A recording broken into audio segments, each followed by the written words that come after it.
ప్రేక్షకులకు నమస్కారం. జ్యోతిర్వేదం వారఫలం కార్యక్రమానికి స్వాగతం.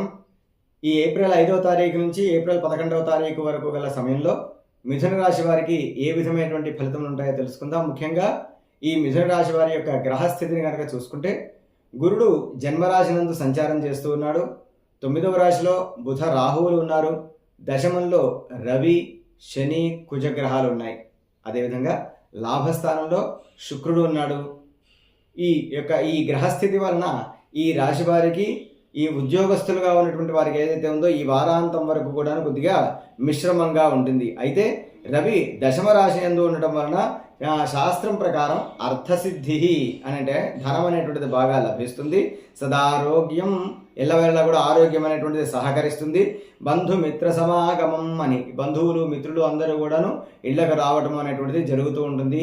అంటే సంబంధ బాంధవ్యాలు అనేటువంటివి చాలా వరకు మెరుగుపడతాయి. అంతేకాకుండా వీరికి సృజనాత్మకత అనేటువంటిది కూడా పెరగటం వలన తద్వారా ఒక మంచి గుర్తింపు కూడా వీరికి లభిస్తుంది.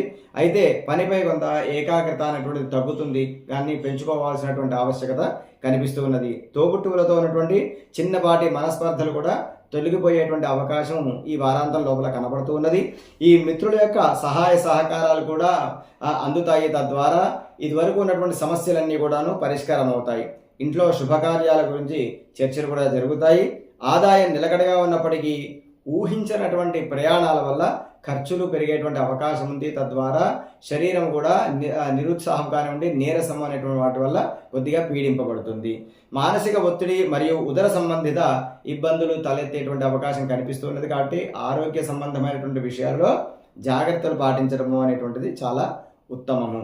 కొత్త వ్యాపార ఆలోచనలు అమలు చేయడానికి అనుకూలమైనటువంటి ఒక వారంగా ఈ వారాన్ని పేర్కొనవచ్చు మిథున రాశి వారికి. ఈ వారాంతం వరకు కూడాను ఈ మిథున రాశి వారు విష్ణు సహస్రనామ స్తోత్ర పారాయణాన్ని కనుక నిత్యము చేస్తే శ్రీ మహావిష్ణువు యొక్క అనుగ్రహంతో వారు అనుకున్నటువంటి కార్యక్రమాలన్నీ కూడాను కార్యజయం దిశగా కొనసాగుతాయి.